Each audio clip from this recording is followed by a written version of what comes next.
Атом әдеттер. 16 бөлім. Күнделікті жақсы әдеттер. 1993 жылы Канаданың Аббостфорд қаласындағы банктердің бірі Трент Дирсмент атты 23 жастағы биржа брокерін жұмысқа алады. Аббостфорд ірі келісімшарттар жасалатын Ванкувер қаласының көлеңкесіндегі шағын қалашық. Қала орналасқан жер Дирсмент тәжірибесінің аздығын ескерсек, ешкім бұл брокердің болашағынан айтарлықтай үміт күтпеген. Алайда жас жігіт күнделікті әдетінің арқасында адам сенгісіз табысқа жетеді. Күнде таңертең Дирсмент үстел үстіне 2 құты қояды. Біреуіне 120 қыстырғыш салады, екіншісін бос қалдырады. Жұмыс күні басталған бойда ол бірінші клиентке қоңырау шалады. Содан соң дереу қыстырғыштың біреуін бос құтыға салып қояды да қоңырау шалуды жалғастыра береді. Күнде таңертең бір банкіні 120 қыстырғышқа толтырып, бүкіл қыстырғышты келесі банкіге толтырғанға дейін клиенттерге қоңырау шалуды тоқтатпайтынмын деді ол маған. 18 айдың ішінде Дирсмент жұмыс істейтін банкке $5 миллион табыс түсіреді. 24 жасында ол жылына $75 мың ақша табады. Бұл қазіргі ақшамен $125 мың тең. Көп ұзамай, 6 таңбалы саны бар жалақы ұсынған басқа компанияға жұмысқа кетеді. Мен бұл техниканы қыстырғыштар стратегиясы деп атап кеттім. Жылдар өте оқырмандарымнан осы техниканы әртүрлі әдіспен қолданғаны туралы көптеген оқиға естідім. Бір әйел кітабының кезекті бетін аяқтаған сайын түйреуішті бір контейнерден екінші контейнерге тастап отырған. Енді бір жігіт кеудесін жерден көтеру жаттығуын жасаған сайын балалар шарын бір жәшіктен екінші жәшікке салады екен. Бізге прогресс көрген ұнайды. Ал қыстырғыш, түйреуіш немесе шар сияқты көрінетін өлшем бірліктері прогресс жүріп жатқанын білдіреді. Соның нәтижесінде олар іс-әрекетімізді бекітіп, әдеттерімізден кейін бізге аз мөлшерде жедел марапат сыйлап отырады. Көрінетін өлшем бірліктері әртүрлі болуы мүмкін. Тамақтану күнделігі, жаттығу күнделігі, сауда жасаған уақытта адалдық картасын жүргізу, компьютердегі прогресс кестесі және тіпті кітаптың беті болуы да мүмкін. Алайда прогрессті бақылап отыруға бәрінен бұрын әдеттер трекері жақсы көмектеседі. Тура жолдан таймаудың сыры. Әдеттер трекері сіздің бүгінгі әдеттерді ұстанбағаныңызды бағалаудың қарапайым тәсілі. Оның ең қолайлы жолын айтайын. Қажетті рәсімді орындаған күнді сызып тастап отыратын күн парақ бастаңыз.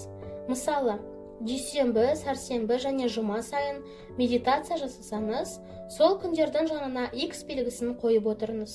Уақыт өте келе күн парақ сіздің әдет қалыптастыру тарихыңызды белгілеп отыратын болады. Әдеттер трекерін көп адам қолданады, алайда олардың ішіндегі ең танымалы Бенджамин Франклин. Франклин 20 жасында өзі таңдаған 13 жақсылықтың біреуіне тәжірибе жасай бастаған уақытта қалтасына шағын күнделік салып жүрген. Оның тізімінде, мәселен, уақытты құр өткізбе, үнемі пайдалы іспен айналыс және бос әңгімеге әуес болма деген тәрізді мақсаттар болады. Күнде кешкісін Франклин күнделігін ашып, прогрессті тізіп отырған. Джерри Сайнфелд әзілдерін қағазға түсіріп отыру үшін трекерді пайдаланады дегенді де естідім. Комик деп аталатын деректі фильмде ол мақсатым күн сайын әртүрлі әзіл ойлап тауып, әзілдер тізбегін ешқашан үзіп алмау дейді. Бір сөзбен айтқанда, ол қандай да бір әзілі жақсы ма, нашар ма, немесе бүгін шабыт келіп тұр ма, жоқ па деп ойланбайды екен. Бар ойы осы жолдан таймау үшін күнде бір әзіл жазып тұру. Тізбекті үзбеу өте күшті мантра. Қоңырау шалу тізбегін үзбесеңіз, табысты бизнесмен боласыз. Жаттығулар тізбегін үзбесеңіз, ойланғаннан да сымбатты бола аласыз. Күн сайын әдеттерден қол үзбей жаттыға беріңіз. Сол кезде портфолионызда көбейеді. Әдеттер трекері қуатты құрал. Өйткені ол мінез құлықты өзгертудің бірнеше ережесін қатар қолдануға мүмкіндік береді. Ол әдетті көзге түсетіндей ұнамды етеді әрі ләззат сыйлайды. Енді осы аспектілерге жеке-жеке тоқталайық. Бірінші артықшылық, трекер әдеттерді көрсетеді. Соңғы әрекеттерімізді жазып отырсақ, келесі әрекетімізге деген стимул пайда болады. Әдеттерді бекіту күн парақтағы X белгісі немесе тамақтану күнделігіндегі жеген тамақтардың тізімі сияқты көрнекі стимулдар тізбегін қалыптастырады. Сіз күнделікке көз салған уақытта таңбаланған жолақты көріп, осы әрекетті тағы қайталау керектігін еске аласыз. Зерттеулер көрсеткендей, салмақ тастау, темекіден бас тарту және артериалды қан қысымын түсіру тәрізді нәрселерді қадағалап отыратын адамдар басқалармен салыстырғанда өте жақсы нәтижеге жеткен. 1600 адам қатысқан тағы бір зерттеуде тамақтану күнделігін жүргізген адамдар басқалармен салыстырғанда 2 есе көп салмақ тастағаны дәлелденеді. Прогресті қадағалау прогресінің өзі мотивацияны күшейтіп, жақсы жағына өзгеруге ықпал етеді. Оның үстіне әдеттер трекері адамды өзін-өзі алдамауға итермелейді. Көпшілігіміздің мінез құлқымыз жайындағы түсінігіміз қате.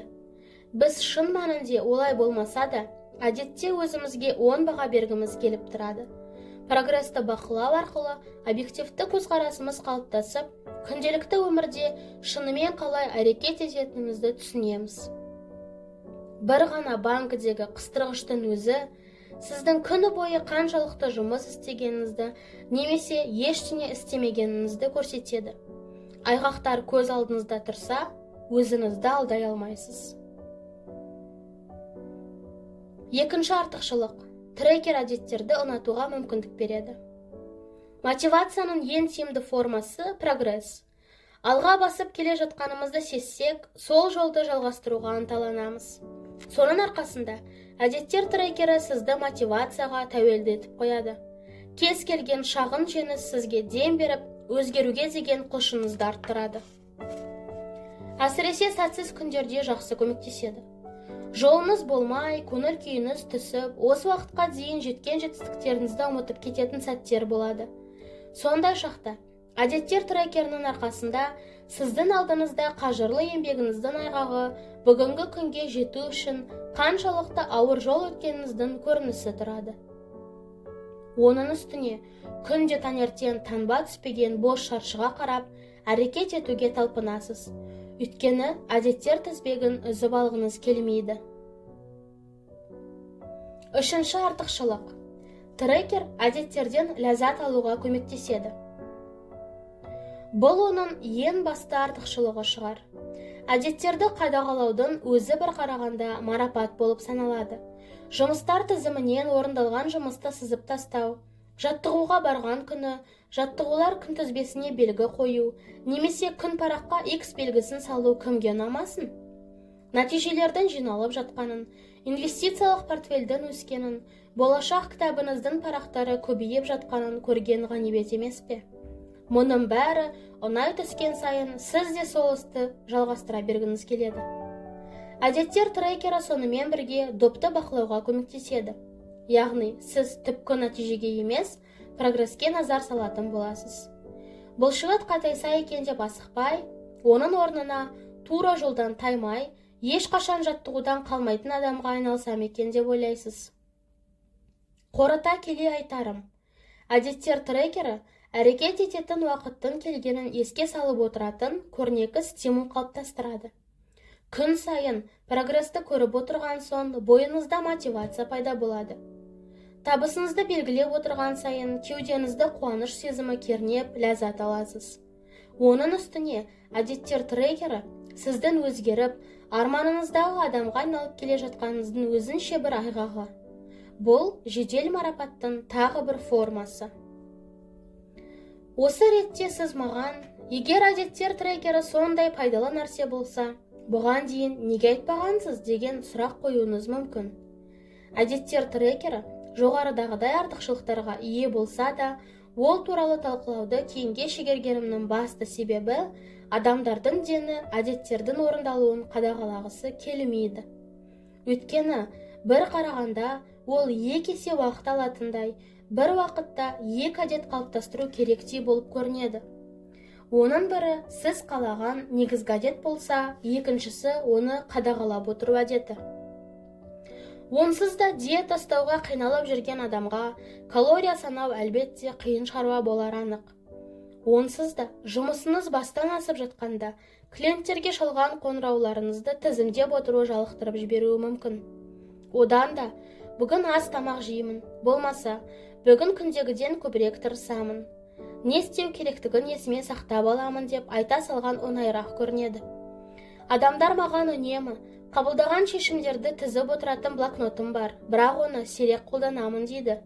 Немесе бір апта бойы жасаған жаттығуларымды тіздім, сосын тастап кеттім. Иә, мен де мінсіз адам емеспін. Бір кездері тамақтану күнделігін бастап, калория санауға ден қойдым.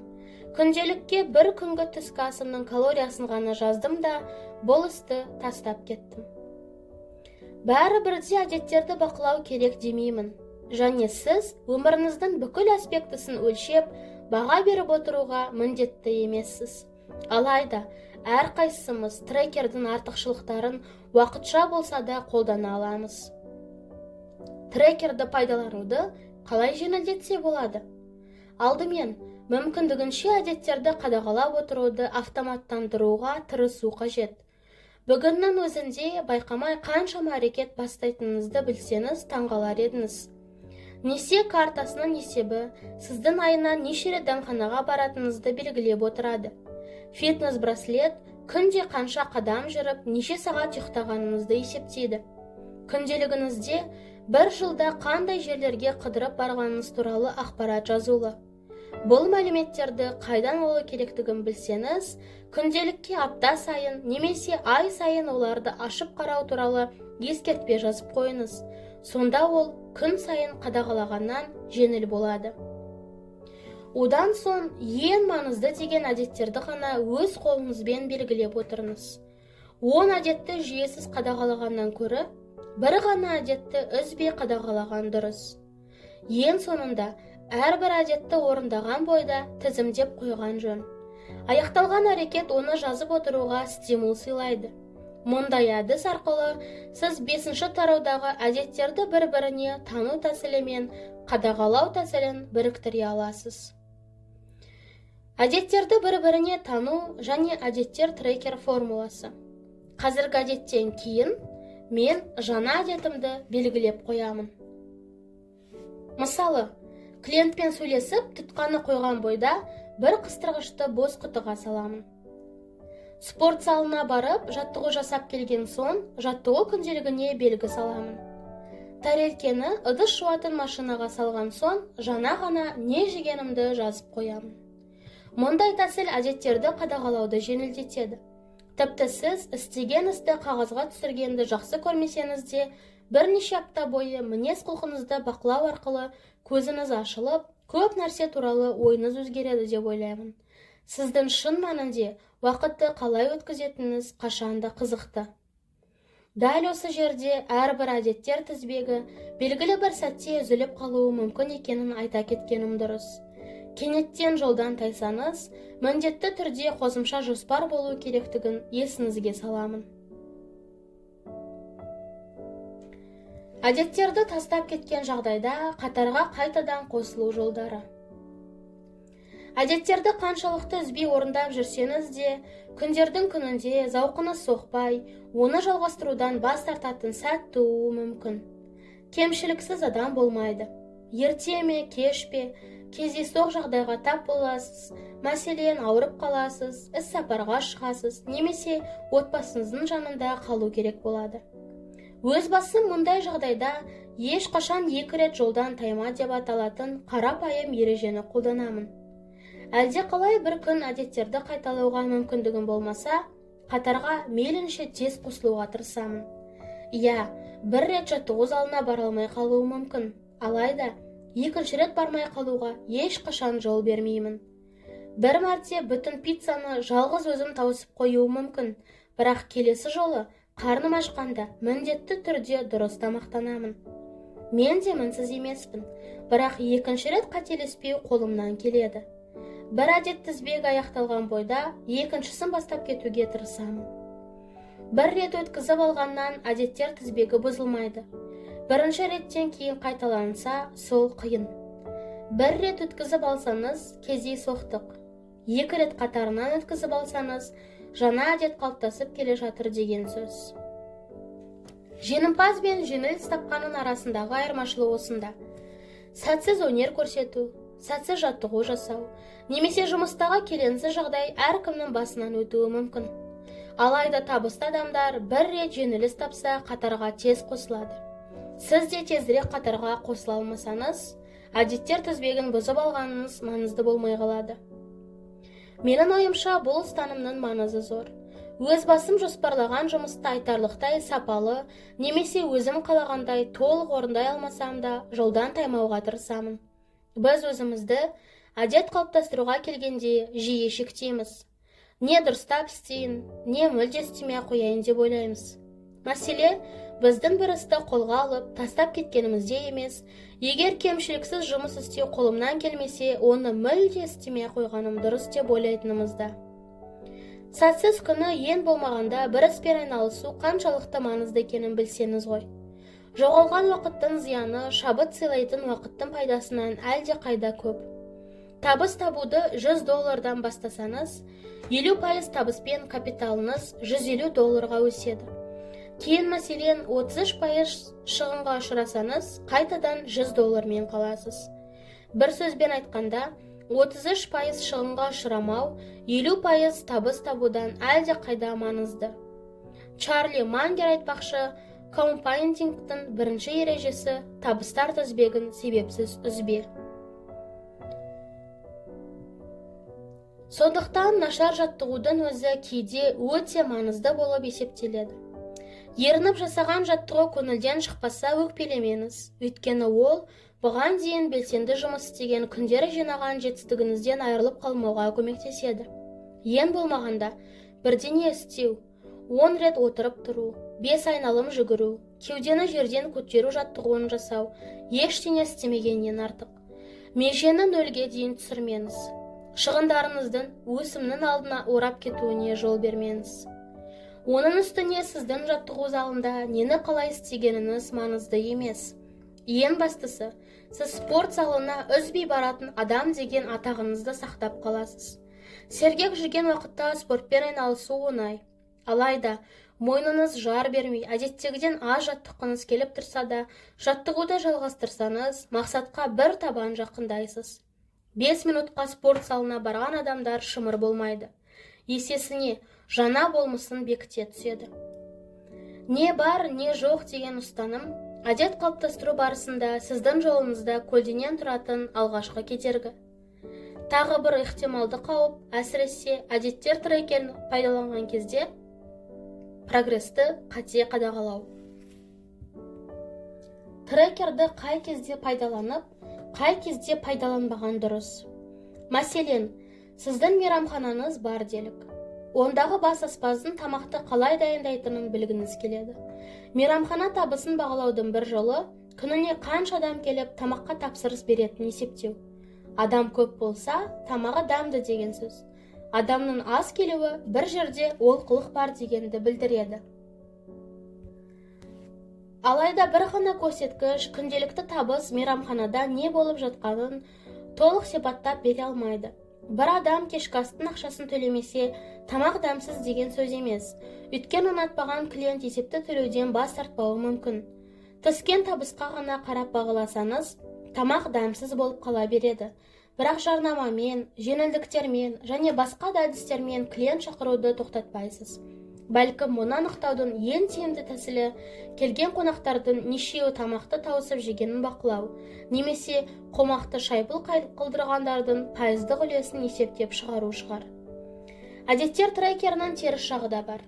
Біз көп жағдайда көз алдымыздағы сандарға мән береміз де, олардың көлеңкесінде қалған түпкі мақсатты ұмытып кетеміз. Егер сіз табысыңызды әр 90 сайынғы табысыңызбен өлшесеңіз, сауданы, пайданы және қаржы есебін 90-дық кіріске қарай ыңғайлайсыз.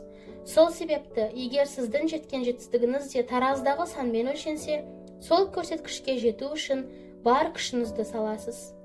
Қатаң диетаға, шырындар детоксына отырасыз. Тіпті арықтауға арналған дәрі де ішесіз. Адамның миы кез келген ойында жеңіске жеткісі келеді. Мұндай теріс пікір өмірдің түрлі саласында көрініс табады. Біз пайдалы жұмыс істеу туралы ойлаудың орнына, ұзақ уақыт жұмыс істеуді қалаймыз. Денсаулыққа қамқор болуды емес, күніне 10 000 қадам жүру туралы ойлаймыз. Балалардың ілім-білімге махаббатын оятып, дүниеге деген қызығушылығын арттырып, сыни ойлау қабілетін ашудың орнына түрлі стандартталған емтихандарға сүйрейміз. Сонында жетістігімізді қандай өлшемге сыйдырсақ, соның шегіндегі көрсеткіштерге дейін ғана жетілеміз. Егер біз теріс көрсеткіштерге ұмтылсақ, іс-әрекетіміз де қате болады. Кейде адамдардың бұлай адасуын Гудхард заңы деп атайды. Экономист Чарльз Гудхардтың есімімен аталған ұстанымда, көрсеткіштер мақсатыңызға айналса, оны сапалы көрсеткіш болады деп үміттенбеңіз делінген. Көрсеткіштерді өлшеп отыру басты мақсатыңызға айналмай, жай ғана сізді дұрыс жолға бағыттап, прогресті кен көлемдегі картинасына қосалқы қызмет етсе ғана пайдалы. Өйткені ондағы сандар өзгерістердің бір бөлігі ғана. Мәліметтерден тұратын өмірде адамдар сандарға басымдық беріп, ғұмыры қысқа, толымсыз және саналмайтын дүниелерді көзге ілмейтін болған. Біз өлшенетін көрсеткіштерден басқа көрсеткіш болмайды деп ойлап, қатты қателесеміз. Алайда, өлшенгені үшін ғана көрсеткіштерді маңызды деп есептеу дұрыс емес.